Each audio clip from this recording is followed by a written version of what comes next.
6 o'clock on July 5th, and breaking news this morning out of Italy. Italian police say they have arrested a 40-year-old homeless man in connection with the death of an American student. Yesterday, after nearly 4 days of looking, Italian search and rescue teams found the body of 19-year-old University of Wisconsin student Bo Solomon in the Tiber River. According to Solomon's brother, police are treating his death as a murder investigation.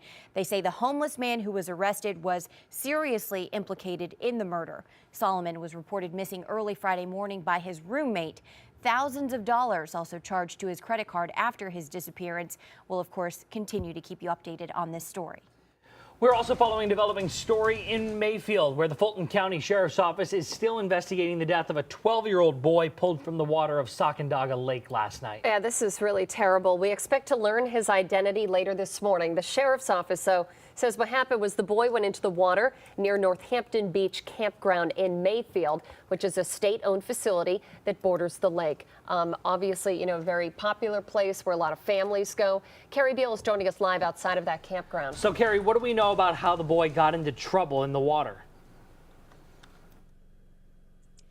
Jack, over to the side of us, you can see how close this campground is to Sacandaga Lake. It sits right on the lake over there, and a witness tells us that the boy was standing on a sand dune that was shaped like a V. In the immediate area, it was just 2 feet deep, but then it quickly drops to about 12 feet, and that's how deep the Fulton County Sheriff's Office says the water was where the boy was found. This came after a 4-hour search in the Sacandaga Lake. The Sheriff's Office says the initial 911 calls came in around 4 o'clock Monday afternoon, and divers recovered the boy around 8:15. The sheriff says first responders immediately began to resuscitate him, and he was taken to the hospital where he was pronounced dead shortly after 9 p.m. The sheriff says multiple agencies, including roughly 25 to 30 divers, helped in the search, and even a witness tried to pitch in.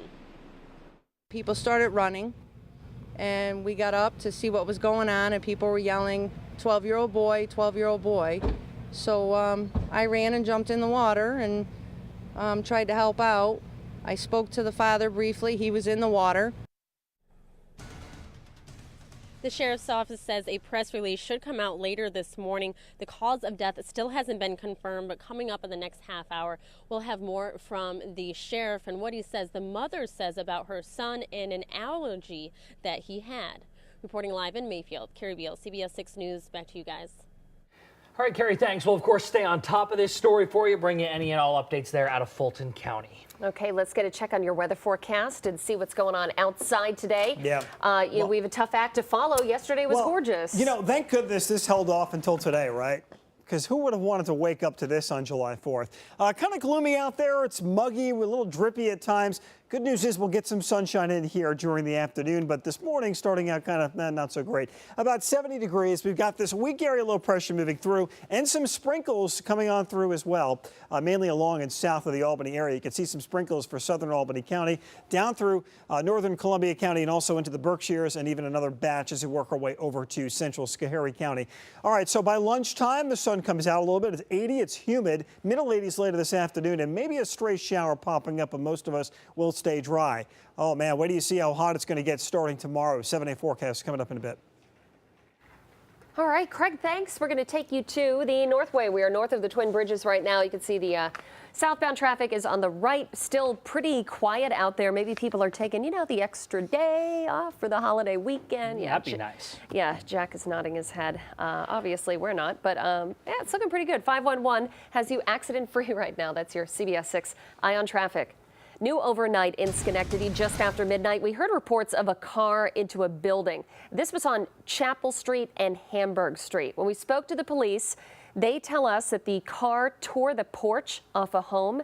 They couldn't confirm any injuries this morning. Of course, we're working to get more information on that to bring you. Also overnight, emergency crews were at this rollover crash on Richards Lake Road. It's across from Carlson Way. According to the Rensselaer County Sheriff's Office, both the driver and a passenger inside the car were believed to have been taken to Albany Medical Center. Again, we're still working to find out how they are doing this morning. Also overnight in West Sand Lake, firefighters responding to a fire near the Rite Aid at the intersections of Route 43 and 150. The Rensselaer County Sheriff's Office says the fire happened in a shed of a house. They say no one was injured. Now, speaking of fire, a fire also broke out in Schoharie County. This happened at 665 Baldwin Road in Summit. When we spoke to Schoharie police just a short time ago, they said the flames started around 1:45 this morning inside a garage. No one was injured, but a couple of cars were damaged. We'll bring you any updates as soon as they come in.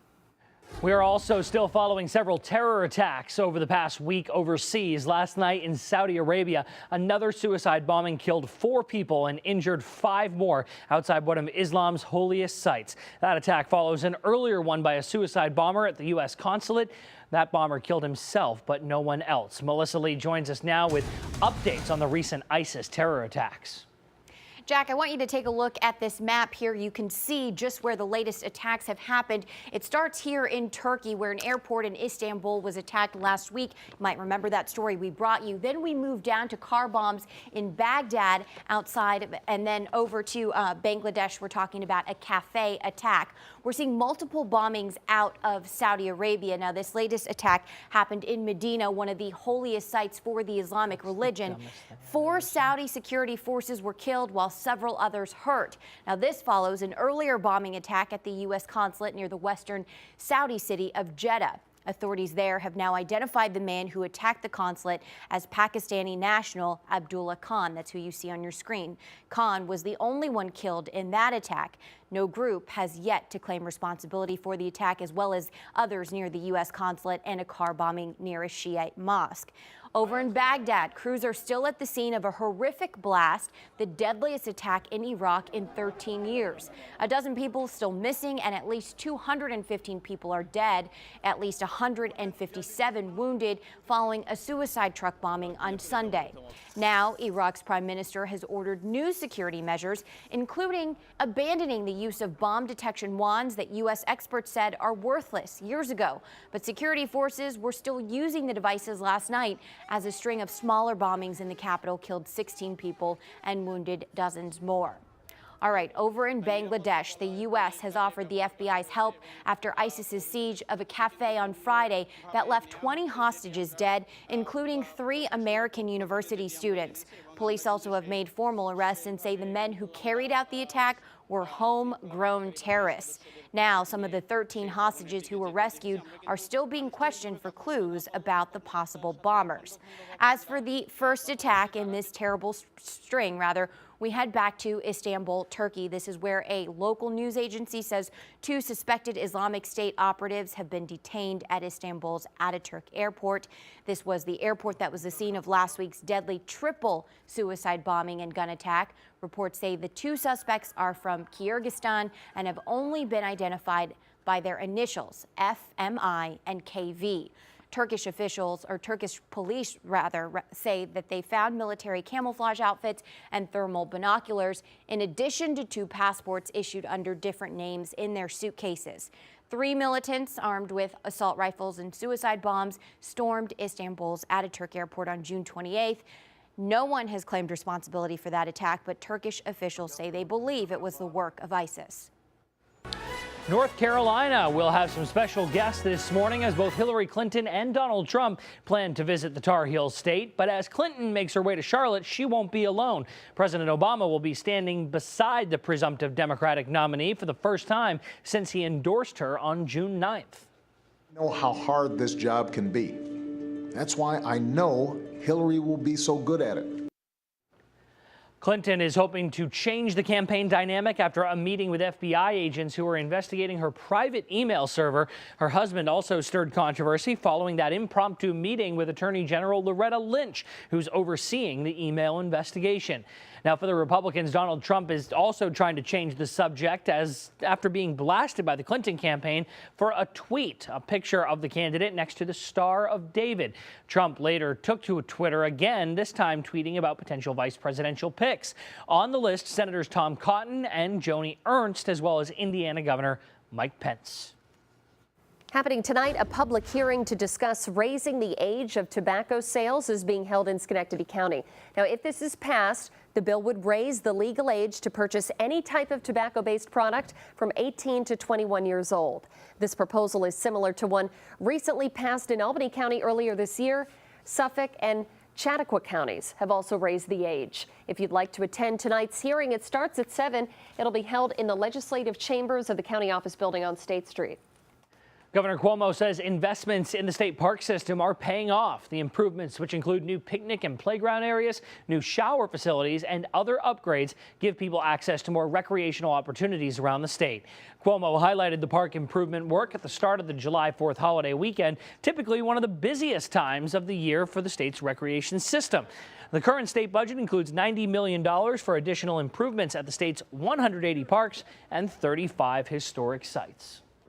Tonight, we're highlighting a dangerous situation that's happening on Capital Region roads really all the time. You may even see it this morning when you drive into work. People breaking the move over law. It's nothing new. This law has been around for a while, and yet when myself and a cameraman shadowed state police out on the Northway just the other week, we witnessed dozens of vehicles not changing lanes or slowing down. When a person's standing out there close to the fog line and a tractor trailer goes by at 65 miles an hour, and with us we have to wear our Stetsons, it blows your Stetson clear off your head. Tonight, how many drivers were ticketed in New York State this past year? Is the number going up or is it going down? And what vehicles you have to move over for, because maybe you think it's just state police. It's not. There's a lot of them. Join us tonight at 6 and 11. Looking at life post-Brexit. What does it mean for immigration in the UK and for those already living there?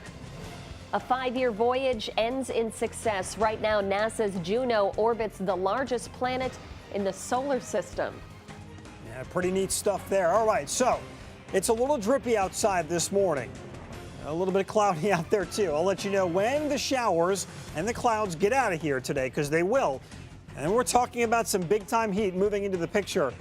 How hot it's going to get and for how long it'll stick around when I come back with your 7-day forecast. CBS 6 Eye on Traffic is brought to you by attorneys Martin, Harding, and Mazzotti. Injured? Helping you is what we do. 6:15. Here's some other stories topping headlines this Tuesday morning. Police in New York City say they hope to have the lab results back by tomorrow, allowing them to identify what exactly blew up in Central Park Sunday, injuring a 19-year-old. Police say the explosive, similar to a homemade firework, was in a plastic bag and it was likely made by an explosive hobbyist, but didn't appear to be designed to intentionally injure people. In Britain, the nation's immigration minister says he can't guarantee European Union citizens who live in the UK will be able to stay after Britain leaves. He says unless other EU countries that are home to British citizens promise the same for those people, a guarantee to other EU nationals living in Britain can't be made. Last month, Great Britain voted to leave the EU, but a final split is likely several years away. Today in Baltimore, pretrial motions are expected to begin in the trial for the 4th police officer charged in the death of Freddie Gray. Lieutenant Brian Rice is the highest-ranking officer in the case and is facing several charges, including manslaughter and misconduct in office. 2 other officers were acquitted, and proceeding against a third was declared a mistrial. In New York City, as more than 1 million people packed together to watch the 4th of July fireworks, the NYPD deployed its Critical Response Command for the first time. It's no surprise, given the recent terror attacks overseas, that security was beefed up for yesterday's event, and the NYPD wanted to make sure they could be ready at a moment's notice. Using 9,000 video feeds from cameras across the city, the heavily armed officers made sure that even though there was no credible threat against the city, they were prepared. What we have out today, we believe this is the largest detail in modern times for this event, reflective of the changing world conditions which we've been watching very closely this past week and indeed this past year. Yesterday's annual Macy's 4th of July fireworks spectacular featured more than 56,000 pyrotechnic shells, 22 different hues, and the New York debut of pyro writing in the sky. 6:17, and this morning scientists are celebrating a milestone out of this world. After 5 years of traveling 1.8 billion miles, the solar-powered spacecraft is now closer to Jupiter than ever before. We're talking about Juno. By 8:53 last night, it had officially entered Jupiter's orbit. Juno will now be able to reach cloud level of a planet larger than all the other planets in our solar system combined. Scientists are promising close-up views of the planet that will hopefully answer some questions about how the solar system got its start. Most important story of the morning, America has their new hot dog eating champions. Joey Jaws Chestnut took home the championship belt in the 100th Nathan's hot dog eating competition. So he's now a 9-time winner. And this year he broke the competition's overall record that he set back in 2013 by, get this, eating 70 hot dogs and hot dog buns in 10 minutes. For the women, Nikki Sudo was the winner, eating 38 and a half dogs. Just 38. Just 38. Yeah, 70 in 10 minutes. That's unbelievable. Gotta do the math on that. I'm thinking maybe I could do 5. I think I could do 7. Melissa? I don't know. I'd like to give Nikki Sudo a run for her money. There you go. Ooh. All right. Traffic. Challenge. Traffic-wise, post 4th of July holiday, looking pretty good out there, north and southbound on 787. Moving along with no major problems, and we have no accidents or incidents on 511. Hey, can we get on Twitter and tweet her? Maybe set something up. Yeah. Oh, there you go. Good idea. Yeah. What do We'll you get a little think? hot dog contest going. That's your CBS 6 Eye on Traffic. Just be fighting words. All right, live look. Well, this is not a live look, obviously. This is from last night. Check out the fireworks display over downtown Albany that, of course, we captured on our Skycam. You know, this thing not only checks out weather for us, but we get to see cool things like this. So what an awesome fireworks display last night. And the weather couldn't have been any better for it. Well, let's check out the contrast as to how our Skycam looks now. Kind of drippy, kind of cloudy. You can see the clouds, the Corning Tower going all the way up into the clouds. Very low cloud deck right now as we've got some moisture across the area. This area, low pressure, sitting just across areas south of us and giving us a little bit of shower activity along in South Albany into the Berkshires. Let me get you a little bit closer on in, and you can see these light showers ongoing basically from Albany south, so southeastern portions of Albany County working into extreme southern portions of Rensselaer County, Columbia County into Berkshire County. Some light sprinkles and showers working from west to east. These will get out of here. We'll eventually see clouds begin to break apart as we get you toward the lunch hour, and we should see some sunshine. Now later this afternoon, with a little bit of heating of the day and a lot of humidity building into the area, we might find a stray downpour or two, especially areas south and west. Over the Catskills and the Mid-Hudson Valley, you'll see 30% chance of a shower. The rest of us, 10 to 20. I'm not overwhelmed by the shower chances. It's a humid upper 60s scenario this morning. Close to 70 right now in Albany, 67 in Bennington, 66 for Saratoga Springs, and 68 in Kingston. Later this afternoon, we're headed to the middle 80s, a lot like yesterday in terms of the temperatures, but we're going to tack on the humidity and we're going to have a few more clouds in the equation today. So middle 80s up and down the Hudson River Valley, the higher elevations closer to 80. And then Wednesday, high pressure builds in offshore. That's going to kick our winds out of the south, southwest, and some big time heat beginning to build into the area. We're talking 90 plus, not only Wednesday, but also for Thursday into Friday. That'll put us nearly 10 degrees above normal. Now, you might find yourself underneath the shower or storm to cool you off on Thursday, Friday. Not the case, though, for tomorrow, but certainly turning a little unsettled in addition to the heat. So noticeably more humid starting today. An afternoon downpour possible, but not likely, very isolated.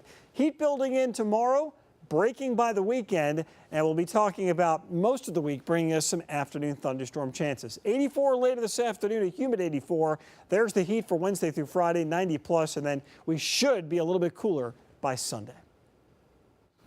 Okay, Craig, thanks. This morning, the Mega Millions jackpot is continuing to rise. Yeah, we'll tell you what it's at now and when you need to get your tickets by for tonight's drawing. And a crazy chase through the heart of an Ohio neighborhood, why the driver says this happened, and did police really buy her story? CBS 6 Eye on Traffic is brought to you by attorneys Martin, Harding, and Mazzotti. Injured? Helping you is what we do.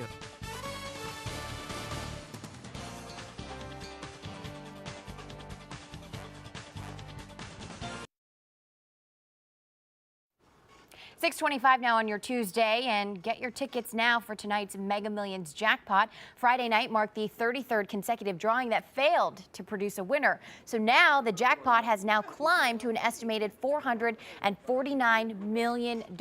This is the 7th biggest jackpot of all time, including Powerball and Mega Millions prizes.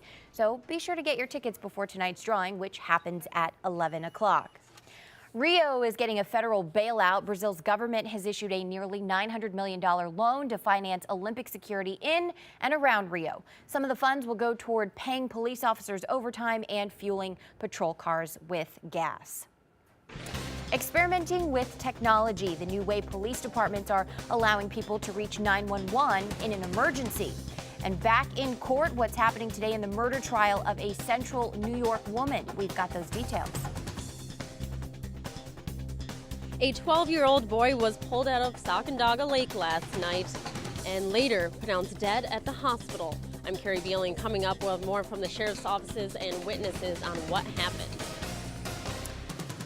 Well, kind of a nuisance rain this morning, seeing some sprinkles work from west to east, along and south of Albany. These will get out of here. We'll see some sunshine. I'll let you know when it moves in, but I'll tell you the humidity building and the heat really building in over the next few days. How hot and for how long when we come back. Stick around.